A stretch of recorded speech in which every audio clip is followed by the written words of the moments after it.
Sir നമസ്കാരം. നമസ്കാരം. രണ്ടു വട്ടം തുടർച്ചയായി കേരളം ഭരിച്ച മുഖ്യമന്ത്രി എന്ന ഖ്യാതി ഇടതുപക്ഷത്തിൻ്റെ മുഖ്യമന്ത്രിയായ പിണറായി വിജയനാണ്. അദ്ദേഹം 10 വർഷക്കാലം തുടർച്ചയായി കേരളം ഭരിച്ചപ്പോൾ കേരളത്തെ ഇരുണ്ട യുഗത്തിലേക്ക് നയിച്ചു എന്നാണ് അദ്ദേഹത്തിൻ്റെ പ്രതിപക്ഷ രാഷ്ട്രീയ കക്ഷികളെല്ലാവരും ഒരേ സ്വരത്തിൽ പറഞ്ഞത്. നിത്യോപയോഗ സാധനങ്ങൾക്ക് ഉപ്പ് തൊട്ട് കർപ്പൂരം വരെയുള്ള സാധനങ്ങൾക്ക് വില കൂടി, ഇന്ധനക്ഷാമം, പെട്രോളിനും ഡീസലിനും വലിയ വിലയായി, പാചകവാതകം എന്നിങ്ങനെ സാധാരണക്കാരനെ ബാധിക്കുന്ന നിരവധി വിഷയങ്ങളിൽ യാതൊരു തരത്തിലുള്ള സമാശ്വാസകരമായ തീരുമാനങ്ങൾ എടുക്കാൻ പിണറായി വിജയൻ സർക്കാരിനായില്ല എന്നുള്ളതാണ് ഇന്നത്തെ മുഖ്യമന്ത്രിയായ വി.ഡി. സതീശൻ പ്രതിപക്ഷത്തായിരുന്നപ്പോൾ ആരോപിച്ചിരുന്നത്. അതുപോലെ തന്നെ പിണറായി വിജയൻ ആഭ്യന്തര വകുപ്പ് മന്ത്രിയായിരിക്കുമ്പോൾ ക്രമസമാധാനം അമ്പെ തകർന്ന നിലയിൽ തന്നെയായിരുന്നു. കസ്റ്റഡി മരണങ്ങൾ മുൻപില്ലാത്ത വിധം തന്നെയായിരുന്നു കേരളത്തിലുണ്ടായിരുന്നത്. കൊലപാതക പരമ്പരകൾ തന്നെയാണ് ഉണ്ടായിരുന്നത്. ഇപ്പോൾ അത്തരത്തിൽ ചില കാര്യങ്ങളിൽ പുതിയ സർക്കാരിൻ്റെ നീക്കങ്ങൾ ഉണ്ടായിരിക്കുന്നു. അതായത് മുൻ കണ്ണൂർ ADM ആയിരുന്ന നവീൻ ബാബുവിൻ്റെ ദുരൂഹ മരണത്തിൽ CBI അന്വേഷണം ശുപാർശ ചെയ്തുകൊണ്ട് ഇന്ന് സർക്കാരിൻ്റെ മന്ത്രിസഭയുടെ ഉത്തരവുണ്ടായിരിക്കുന്നു. 2012 മെയ് 4 സമാനമായ രീതിയിൽ TP ചന്ദ്രശേഖരൻ എന്ന RMP നേതാവിനെ 51 വെട്ടുവെട്ടി കൊലപ്പെടുത്തിയ ഒരു സംഭവം കേരളം കണ്ട് ഞെട്ടിത്തെറിച്ച് നിന്നതാണ്.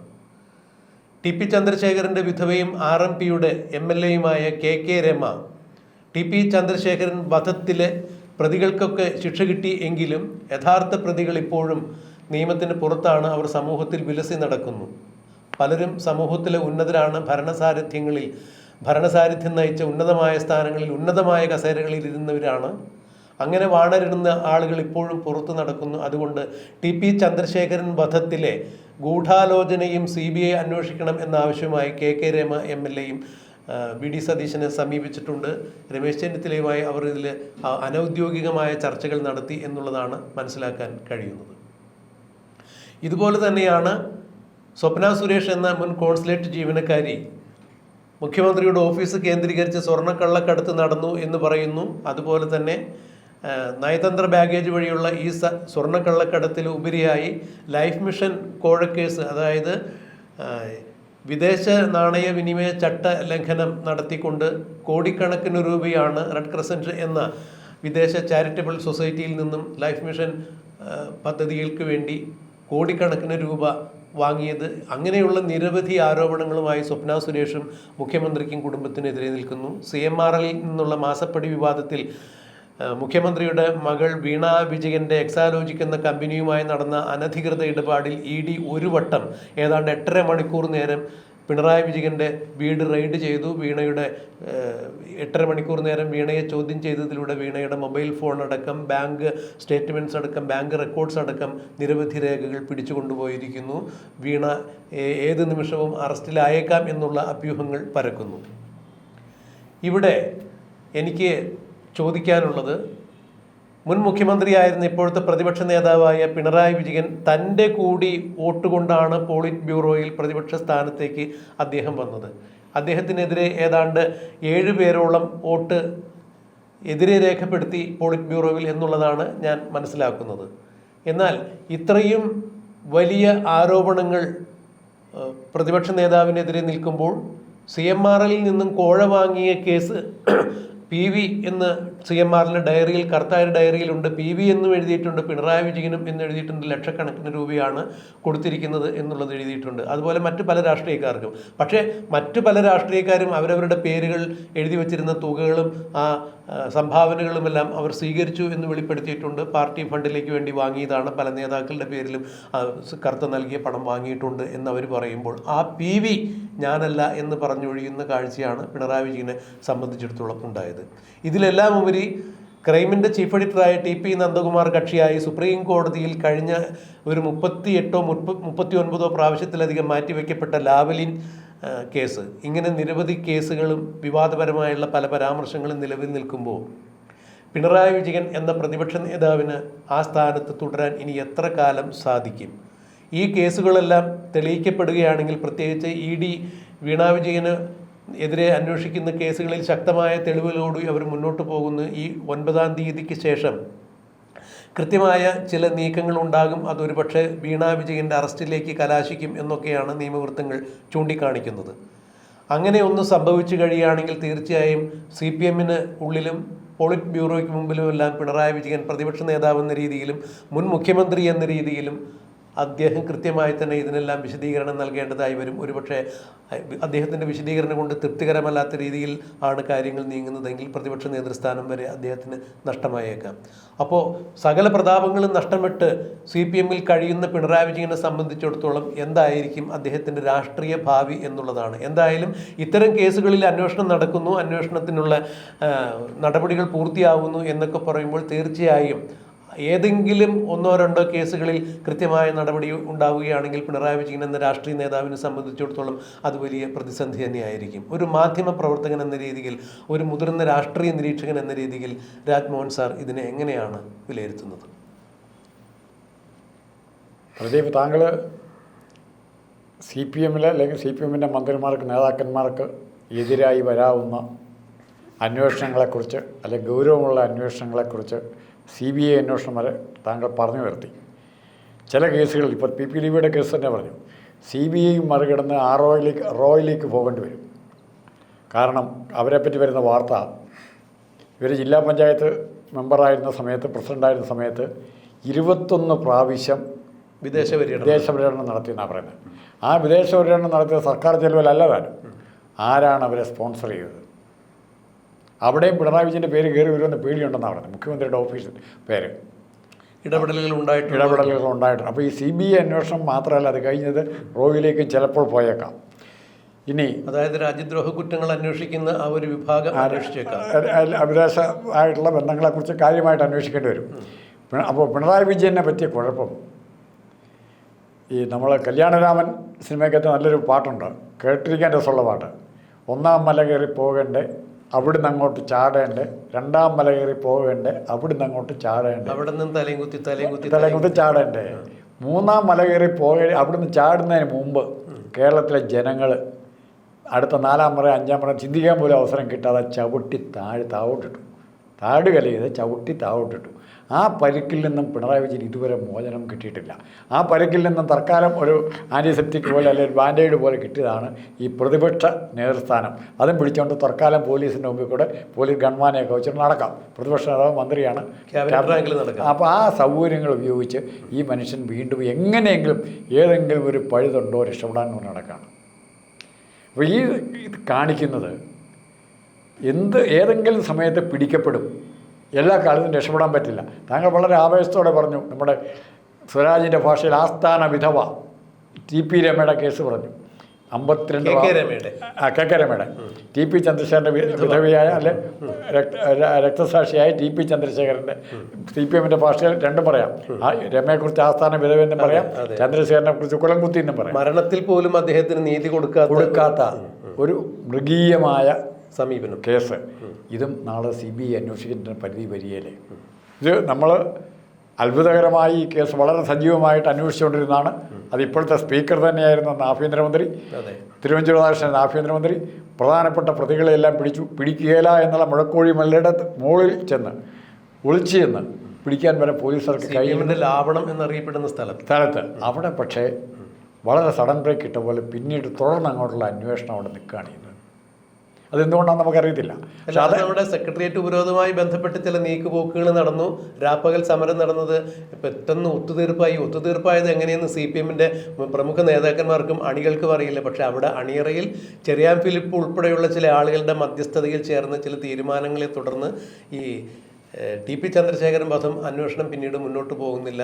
സ്വിച്ചിട്ടതുപോലെ രാപ്പകൽ ഉപരോധം, സെക്രട്ടേറിയറ്റ് ഉപരോധം അവിടെ തീരുന്നു. ഇതാണ് നമ്മൾ പിന്നീട് കണ്ടറിഞ്ഞത്. ഇത്തരം ഒത്തിരി വിഡ്രോ ചെയ്ത കേസുകൾ നരേറ്റീവിനിടയ്ക്കാണ് വളരെ പെട്ടെന്ന് ഈ PPDBയുടെ കേസ് അല്ലെ നവീൻ ബാബുവിൻ്റെ മരണമാണോ കൊലപാതകമാണോ അതിനേക്കാൾ ക്രൂരമായ വല്ല കാര്യങ്ങളുണ്ടോ അറിയത്തില്ല, അന്വേഷിക്കാനുള്ള ദുരൂഹമായ മരണം CBIക്ക് വിടാനുള്ള എല്ലാ ശ്രമങ്ങളും ഗവൺമെൻറ് നടത്തുമെന്ന് പറയും. അതിനുള്ള ഉത്തരവ് പുറത്തു വരികയും ചെയ്തു. ഇത് CBI അന്വേഷിച്ചാൽ ഇത് എന്തായിരിക്കും? CBI ആരെയൊക്കെ ചോദ്യം ചെയ്യേണ്ടി വരും? അവിടെയാണ് പ്രശ്നം. CBI ചോദ്യം ചെയ്യുമ്പം ഈ PPDB വഹിച്ചിരുന്ന സ്ഥാനമുണ്ട്. മുമ്പ് നമ്മൾ പറഞ്ഞു, മുമ്പ് ആ സ്ഥാനത്തിരുന്നുകൊണ്ട് വെറുതെ സ്ഥലം കാണാനായിട്ടാണ് പോയിട്ടാ വന്നെങ്കിൽ പോലും 21 പ്രാവശ്യം അങ്ങോട്ടും ഇങ്ങോട്ടും എങ്ങനെ പോയി, ആര് കൊണ്ടുപോയി, ഇവരുടെ കയ്യിലൊന്നുമില്ല, ഒരു പാവാണ്. സ്പോൺസർഷിപ്പ് ആരാണ് സ്പോൺസർ എന്ന് അറിയേണ്ട അത്യാവശ്യമുണ്ട്. അത് ഏറ്റവും ഗുരുതരമായ കാര്യമാണ്. ഈ സ്പോൺസറാണ് പിണറായി വിജയനെ ഭരിച്ചിരുന്നത്, പി ശശിയെ ഭരിച്ചിരുന്നത്, അല്ലെങ്കിൽ റിയാസിനെ ഭരിച്ചിരുന്നത് എന്ന് നമുക്ക് സാർ ഒന്നുകൂടി ഒരു ലളിതവൽക്കരിച്ച് പറഞ്ഞാൽ ഇവരൊക്കെ അടക്കമുള്ള കണ്ണൂർ ലോബിയെ ഭരിച്ചിരുന്നത് ഈ സ്പോൺസർ ആയിരിക്കാം എന്നുള്ളത് തന്നെയല്ലേ പുറത്തു വരുന്നത്? ഈ സ്പോൺസർ തന്നെയാണോ കണ്ണൂർ ലോബി എന്ന് നമ്മൾ ആലോചിക്കേണ്ടി വരും. അതെ അതെ, അങ്ങനെ വരും. നിർണായകമായ സ്വാധീനമുള്ള ആൾ തന്നെ. അല്ല, ഇതിപ്പോൾ ഇവർ കാണിക്കുന്ന ഒരു ഏറ്റവും വലിയ പ്രശ്നം, ഇവരെല്ലാം ഇവിടെ ഇപ്പം ലേറ്റസ്റ്റ് കണ്ണൂർ വരുന്നൊരു ഡെവലപ്മെൻറ്റ്, എല്ലാ കുറ്റങ്ങളും പി ജയരാജനിലെ ഗുണ്ടായുസം, റൗഡിസം, കൊലപാതകം എല്ലാം പി ജയരാജൻ്റെ പിടലയ്ക്ക് കെട്ടിവെച്ച് CPM-ന്റെ ആസ്ഥാന കൊട്ടേഷൻ ഏറ്റെടുക്കുന്ന അങ്ങേരുടെ പിടലയ്ക്ക് കെട്ടിവെച്ച് MV ജയരാജൻ, ഞാൻ ഇപ്പോഴും വിചാരിക്കുന്ന പല ഈ PPDB-യുടെ ഒക്കെ സംരക്ഷണത്തിന് മുന്നിൽ തന്നെയാണ് MV ജയരാജനാണ്. തീർച്ചയായും അന്ന് അവിടെ നവീൻ ബാബുവിൻ്റെ സാർ ഇടപെട്ട് സംസാരിക്കുകയാണെന്ന് വിചാരിക്കുന്നത്, സന്ദർഭശാൽ പറയുന്നുള്ളൂ. നവീൻ ബാബുവിൻ്റെ മൃതദേഹം കണ്ണൂരിൽ നിന്ന് പത്തനംതിട്ട വരെ കൊണ്ടുവരുന്ന ആ സമയത്ത് MV ജയരാജൻ അതിനെ അനുഗമിച്ചിട്ടുണ്ടായിരുന്നു. നാട്ടിൽ കൊണ്ടുവന്ന് ചടിപിടിയെന്ന് ആ മൃതദേഹം പെട്ടെന്ന്, എത്രയും പെട്ടെന്ന് അവരുടെ ആചാരക്രിയകളൊക്കെ പൂർത്തിയാക്കി ആ മൃതദേഹം ചിതയിൽ വെച്ച് ദഹിപ്പിച്ചു എന്ന് ഉറപ്പ് വരുത്തിയിട്ടാണ് പിന്നീട് MV ജയരാജൻ അവിടെ നിന്ന് മടങ്ങുന്നത്. അതായത് ഇത്രത്തോളം വിവാദപരമായ, കുടുംബക്കാർക്ക് വളരെയധികം ആക്ഷേപമുണ്ടായിരുന്നൊരു കാര്യം, അത് ഇവർ ചെന്നിട്ട് ഇൻക്വസ്റ്റ് നടത്താൻ പാടുള്ളൂ എന്ന് പറഞ്ഞു. അതിനു മുമ്പ് ഇൻക്വസ്റ്റ് തയ്യാറാക്കി. കണ്ണൂരിന് പുറത്ത് ഏതെങ്കിലും ഗവൺമെൻറ് സ്ഥാപനങ്ങളിലായിരിക്കണം, മെഡിക്കൽ സെൻ്ററുകളിലായിരിക്കണം പോസ്റ്റ്മോർട്ടം എന്ന് കൃത്യമായി തന്നെ നവീൻ ബാബുവിൻ്റെ കുടുംബം അറിയിച്ചിട്ടുണ്ടായിരുന്നു. അദ്ദേഹത്തിൻ്റെ സഹോദര അഭിഭാഷകം കൂടിയാണ്. അതെല്ലാം മറികടന്നുകൊണ്ട് കണ്ണൂരിൽ പരിയാരം മെഡിക്കൽ കോളേജിലേക്ക് മൃതദേഹം മാറ്റുന്നു, അവിടെ പോസ്റ്റ്മോർട്ടം ചെയ്യുന്നു എന്നൊക്കെ പറയുമ്പോൾ ബന്ധുക്കളുടെ സാന്നിധ്യത്തിലല്ലാതെ ഇൻക്വസ്റ്റ് പൂർത്തിയാക്കുന്നു, പോസ്റ്റ്മോർട്ടം കഴിക്കുന്നു. എത്രത്തോളം വലിയ എമർജൻസി പീരീഡാണ് ഇതിനൊക്കെ അവിടെ ഉണ്ടായിരുന്നത്. ഇതിലൊക്കെ വലിയ വലിയ ദുരൂഹതകളുണ്ട്. മാത്രമല്ല ഈ മൃതദേഹത്തോടൊപ്പം MV ജയരാജൻ, അന്ന് MV ജയരാജൻ കണ്ണൂർ ജില്ലാ സെക്രട്ടറി ആണെന്നുള്ളതാണ് ഞാൻ മനസ്സിലാക്കിയിരിക്കുന്നത്. അദ്ദേഹം മൃതദേഹത്തോടൊപ്പം വന്നു, അത് ദഹിപ്പിച്ചു എന്ന് ഉറപ്പ് വരുത്തിയിട്ട്, അതായത് എല്ലാ തെളിവുകളും, ഏതെങ്കിലും തരത്തിൽ തെളിവുകൾ ഒരു മൃതദേഹത്തിൽ അവശേഷിക്കുന്നുണ്ടെങ്കിൽ അതെല്ലാം പൂർണ്ണമായി നശിപ്പിക്കപ്പെട്ടു എന്ന് ഉറപ്പ് വരുത്തിയതിന് ശേഷമാണ് അദ്ദേഹം നാട്ടിലേക്ക് മടങ്ങിയത് എന്നുള്ളൊരു ആരോപണം ഇപ്പോഴും നിലനിൽക്കുന്നുണ്ട്. ആ സാഹചര്യത്തിലാണ് ഇതിനെ കുറിച്ചൊരു തുടരന്വേഷണം CBI അന്വേഷണത്തിന് പോകുമ്പോൾ ഈ നേരത്തെ നമ്മൾ പറഞ്ഞ പോലെ കണ്ണൂർ ലോബിയുടെ എല്ലാം ചങ്കിടിക്കത്തക്ക രീതിയിലുള്ള ചില വെളിപാടുകൾ ഉണ്ടാകുന്നത്. അല്ല, മോഡിക്ക് ഇപ്പം മോഡിയുടെ കയ്യിൽ നിൽക്കുന്നതിൽ നിന്നൊരു പരിധി മുമ്പോട്ട് പോയി. ഇത് ജനങ്ങളുടെ കോടതിയിലേക്ക് എത്തി. കേരളത്തിലെങ്കിലും ജനങ്ങളുടെ കോടതിയിലേക്ക് ഒരു കാര്യമാണ്. ഈ കേസിലൂടെ ഇനി വരാനിരിക്കുന്ന ഇത്തരം കേസുകളിലും കൂടെ മോഡിയും അമിത്ഷായും കള്ളക്കളി കാണിച്ച് പിണറായി വിജയനെ രക്ഷപ്പെടുത്താൻ ശ്രമിച്ചാൽ ഇപ്പം നമുക്ക് ഉറപ്പായിട്ട് പറയാൻ പറ്റും BJP എന്ന് പറയുന്ന പാർട്ടിയായിരിക്കും ആദ്യം നശിക്കാൻ പോകുന്നത്. അല്ല സാർ, ഇപ്പോൾ അതിലിപ്പോൾ ഏറെക്കുറെ ഈ 2026 തെരഞ്ഞെടുപ്പോടുകൂടി കേരളത്തിലൊരു ചിത്രം വ്യക്തമായിരിക്കുന്നു. അത് കേന്ദ്രത്തിലെ BJPക്കും വ്യക്തമായിരിക്കുന്നു എന്നുള്ളതാണ് നമ്മൾ മനസ്സിലാക്കിയത്. കാരണം ഇനി രാഷ്ട്രീയപരമായ ഏതെങ്കിലും തരത്തിലൊരു മുതലെടുപ്പിന് വേണ്ടി പിണറായി വിജയൻ എന്ന രാഷ്ട്രീയ നേതാവിനെ സംരക്ഷിക്കേണ്ടതോ ചേർത്ത് പിടിക്കേണ്ടതോ ആയ ആവശ്യം BJPക്ക് ഇല്ല എന്നുള്ളത് കേന്ദ്ര നേതൃത്വം തിരിച്ചറിഞ്ഞിരിക്കുന്നു. കാരണം കേരളത്തിലെ ന്യൂനപക്ഷങ്ങളെ ഒരു കാരണവശാലും അത്ര കണ്ട് BJPയുടെ ഭാഗത്തേക്ക് അടുപ്പിക്കാൻ സാധിക്കില്ല എന്ന് പറയുമ്പോൾ CPM എന്ന സംഘടനയിലുള്ള ഹൈന്ദവ വിഭാഗത്തിൻ്റെ അല്ലെങ്കിൽ ഹൈന്ദവ വിശ്വാസികളായ ആളുകളുടെ വോട്ട് സ്വീകരിച്ചാൽ മാത്രമേ, അത് BJPയിലേക്ക് കൊണ്ടുവന്നാൽ മാത്രമേ BJPക്ക് വളർച്ചയുള്ളൂ എന്നുള്ളത് കേന്ദ്ര നേതൃത്വം തിരിച്ചറിഞ്ഞിരിക്കുന്നു. മാത്രമല്ല ഇടതുപക്ഷത്തിൻ്റെ സീറ്റുകളാണ് BJPക്ക് ഇപ്പോൾ ഈ തെരഞ്ഞെടുപ്പിൽ നേടാൻ സാധിച്ചത് എന്ന് പറയുമ്പോഴും അവർ ആ യാഥാർത്ഥ്യം തിരിച്ചറിഞ്ഞിരിക്കുന്നു. അതുകൊണ്ട് തന്നെ പിണറായി വിജയൻ എന്ന നേതാവിനെ ഇനി കേരളത്തിൽ ചേർത്ത് പിടിക്കുകയോ വളർത്തേണ്ടതില്ല എന്ന് കേന്ദ്രം തീരുമാനിക്കുമ്പോൾ കേന്ദ്ര അന്വേഷണ ഏജൻസികൾക്ക് മേലെ കേന്ദ്ര സർക്കാരിൻ്റെ ഒരു പിടിയുണ്ട് എന്നൊക്കെ പറഞ്ഞ് കേൾക്കുമ്പോൾ തീർച്ചയായും അത്തരത്തിലുള്ള സമ്മർദ്ദങ്ങളൊന്നും ഇനി കേന്ദ്ര അന്വേഷണ ഏജൻസികളുടെ ഭാഗത്തു നിന്നും പിണറായി വിജയൻ്റെ കേസിൽ ഉണ്ടാകില്ല, സഹായം ഉണ്ടാകില്ല എന്ന് വേണ്ടേ മനസ്സിലാക്കാൻ? അല്ല, അതിനകത്ത് വേറൊരു ഗുണമുണ്ട്. ഇയാൾക്ക് പിണറായി വിജയനെതിരായിട്ട് വന്നിരിക്കുന്ന കാര്യം, കഴിഞ്ഞ അന്വേഷണ സമയത്തൊക്കെ കൊടകര കുഴൽപ്പണക്കേസ് BJP സുരേന്ദ്രൻ എന്നെല്ലാം പറഞ്ഞ് ബ്ലാക്ക് മെയിൽ ചെയ്യാനുള്ള അവസരം ആർക്കുണ്ടായിരുന്നു? ഇവർക്കുണ്ടായിരുന്നു, പിണറായിക്കുണ്ടായിരുന്നു. പക്ഷേ ഇന്ന് ആ ഒരു കാര്യത്തിലും പിണറായി വിജയൻ എല്ലാ ആയുധങ്ങളും താഴെ വെച്ച് കീഴടങ്ങാൻ നിൽക്കുകയാണ്. സരസയ്യെ കിടക്കാൻ ഉള്ള ആശ്രമമുള്ളുണ്ട്, സ്വരാജിൻ്റെ മുള്ളുണ്ട്. ഇങ്ങനെ ഓരോ മുള്ളും തറച്ച് പാർട്ടിക്കാർ തന്നെ ഏൽപ്പിച്ച ഈ മുള്ളുകൾ ചതച്ച് സരസയ്യയിൽ കിടന്ന് എപ്പോഴാണ് പിന്നെ ദക്ഷിണായനത്തിലെ മാറ്റം നോക്കി കിടക്കുന്ന മരണം കാത്തു കിടക്കുന്ന ഭീഷ്മർക്ക് തുല്യമായി ഭീഷ്മരുടെ ക്വാളിറ്റി ഇല്ലെങ്കിൽ പോലും കിടക്കുകയാണോ പിണറായി വിജയൻ എന്ന് എനിക്ക് സംശയമുണ്ട്. അല്ല സാർ, ഇവിടെ നമ്മൾ എടുത്തു പറയേണ്ട മറ്റൊരു കാര്യം കൂടിയുണ്ട്. അതായത് ഈ പിണറായി വിജയനെ സംബന്ധിച്ചിടത്തോളം ഇപ്പോഴും മോദിയിലുള്ള പ്രതീക്ഷ കൈവിട്ടിട്ടില്ല എന്ന് വേണം മനസ്സിലാക്കാൻ. ഞാനിത് പറഞ്ഞു വരുന്നത്, ഈ അടുത്ത കാലത്താണ് പിണറായി വിജയൻ്റെ വീട്ടിൽ ED റെയ്ഡ് നടക്കുന്നത്. അപ്പോൾ തിരുവനന്തപുരത്ത് ബേക്കറി ജംഗ്ഷനിലുള്ള വീട്ടിൽ ED റെയ്ഡ് നടക്കുമ്പോൾ ED റെയ്ഡ് 8-8.5 മണിക്കൂർ നേരം നീണ്ടു. അതിനുശേഷം ED ഉദ്യോഗസ്ഥർ വീട്ടിൽ നിന്ന് അവർ തെളിവുകളുമായി തിരിച്ചു പോകുന്നു. വീണാ വിജയൻ്റെ ഫോണടക്കം പിടിച്ചുകൊണ്ടുപോയി. ആ സമയത്ത് ED ഉദ്യോഗസ്ഥരെ പുറത്ത് തടിച്ചുകൂടിയ പാർട്ടിയുടെ സംസ്ഥാന സെക്രട്ടറിയായ MP ഗോവിന്ദനും പാർട്ടിയുടെ മുൻ മന്ത്രിയായ കടകംപള്ളി സുരേന്ദ്രൻ അടക്കമുള്ള ആളുകൾ, തിരുവനന്തപുരം ജില്ലയുടെ നേതൃത്വം ഉണ്ടായിരുന്ന V ജോയി മുതലായിട്ടുള്ള ആളുകൾ, മിക്കവാറും CPM-ൻ്റെ തിരുവനന്തപുരം ജില്ലയിലുള്ള ആവാലവൃദ്ധ ജനങ്ങൾ, നേതാക്കളും എല്ലാവരും ഉണ്ടായിരുന്നു. ഇവരെ ED-യെ ആക്രമിക്കുന്നു. മുൻനിരയിൽ തന്നെ ഉണ്ടായിരുന്നു. അതെ, ED-യെ ആക്രമിക്കുന്നു. ED-യെ വധശ്രമത്തിന് തന്നെയാണ് അവർ കേസെടുത്തിരിക്കുന്നത്. ED സഞ്ചരിച്ച് കാർ തല്ലിപ്പൊളിക്കുന്നു. ഇത്തരം കലാപരിപാടികളൊക്കെ കഴിഞ്ഞ് ED ഉദ്യോഗസ്ഥർ പോയി കഴിഞ്ഞപ്പോൾ പിണറായി വിജയൻ മാധ്യമങ്ങൾക്ക് മുന്നിൽ വന്നതുകൊണ്ട് ചില പ്രസ്താവനകൾ നടത്തി. ഇതിനെയും നമ്മൾ അതിജീവിക്കും. രാഹുൽ ഗാന്ധിക്ക് ഒരു താല്പര്യമുണ്ടായിരുന്നു പിണറായി വിജയനെ ഏതെങ്കിലും വിധത്തിൽ ജയിലിൽ അടപ്പിക്കണം എന്നുള്ള ഒരു രീതിയിലാണ് അന്ന് പിണറായി വിജയൻ സംസാരിച്ചത്. രാഹുൽ ഗാന്ധിക്കും ED റെയ്ഡിനും തമ്മിൽ എന്താണ് ബന്ധം? രാഹുൽ ഗാന്ധിക്ക് കേന്ദ്ര അന്വേഷണ ഏജൻസിയായ ED-യിൽ എന്ത് തരത്തിലൊരു സ്വാധീനം ചെലുത്താൻ സാധിക്കും? അപ്പോഴും പിണറായി വിജയൻ എന്ന കേരളത്തിലെ കമ്മ്യൂണിസ്റ്റ് പ്രസ്ഥാനത്തിൻ്റെ നേതാവ് മോദിക്കെതിരെ ഒരു വാക്ക് പോലും പറയാൻ തുനിഞ്ഞില്ല. കേന്ദ്ര അന്വേഷണ ഏജൻസികളെ ഉപയോഗപ്പെടുത്തിക്കൊണ്ട് പിണറായി വിജയൻ എന്ന കമ്മ്യൂണിസ്റ്റ് നേതാവിനെ തകർക്കാൻ ശ്രമിക്കുന്നു. ഇത് ദേശീയ പ്രശ്നമാണ്, സാർവദേശീയ പ്രശ്നമാണ് എന്നൊക്കെ സംസാരിച്ച് MP ഗോവിന്ദൻ മോദിക്കെതിരെ ആഞ്ഞടിച്ചുകൊണ്ട് ശുദ്ധ വിവരക്കേട് തെരുവിൽ നിന്ന് വിളിച്ചു പറഞ്ഞപ്പോഴും പിണറായി വിജയൻ മോദിയെക്കുറിച്ചൊരു അക്ഷരം പറയാൻ തുനിഞ്ഞില്ല. അതായത് കേന്ദ്ര അന്വേഷണ ഏജൻസികളുടെ ചരട് ഏതെങ്കിലും കാരണവശാൽ കയ്യിലുണ്ടെങ്കിൽ കേന്ദ്രം ഭരിക്കുന്ന ആളുകളുടെ കയ്യിലായിരിക്കും. അവിടെ രാഹുൽ ഗാന്ധിക്ക് എന്താണ് പ്രത്യേകിച്ച് റോള്? അവിടെ ഒരു തരത്തിലും രാഹുൽ ഗാന്ധിക്ക് ഈ ED-യെ സ്വാധീനിക്കാൻ സാധിക്കില്ല. രാഹുൽ ഗാന്ധി തന്നെ ED-യുടെ അന്വേഷണത്തെ ഭയപ്പെട്ട് നടക്കുന്ന ആൾ തന്നെയാണ്. ഇന്നല്ലെങ്കിൽ നാളെ നാഷണൽ ഹെറാൾഡായിട്ട് ബന്ധപ്പെട്ട കാര്യങ്ങളെല്ലാം നമ്മൾ കണ്ടതാണ്. അപ്പോൾ ഇവിടെ പിണറായി വിജയൻ ഇപ്പോഴും മോദിയെ സ്തുതിച്ചുകൊണ്ട് അല്ലെങ്കിൽ മോദിയെ ഉള്ളാലെ വാഴ്ത്തിക്കൊണ്ട് നടക്കുന്ന ഒരു കാരണവശാലും മോദിക്കെതിരെ ഒരു വാക്ക് തൻ്റെ നാവിൽ നിന്ന് അറിയാതെ പോലും വരരുതെന്ന് കണക്കാക്കിയാണ് അന്ന് അദ്ദേഹം ആ പ്രസ്താവന നടത്തിയത്. അതായത് ഇപ്പോഴും മോദിയിൽ അദ്ദേഹത്തിനൊരു വിശ്വാസമുണ്ട് എന്ന് വേണ്ടേ അതിലൂടെ മനസ്സിലാക്കാൻ? മോഡിയിൽ പിണറായി വിജയന് വിശ്വാസമുണ്ട്. പക്ഷെ മറിച്ച് മോഡിക്ക് പിണറായി വിജയന് വിശ്വാസമുണ്ടോ? വിശ്വാസമില്ല. കാരണം മോഡിയും അമിത്ഷായും എപ്പോഴും പ്രായോഗികവാദികളാണ്.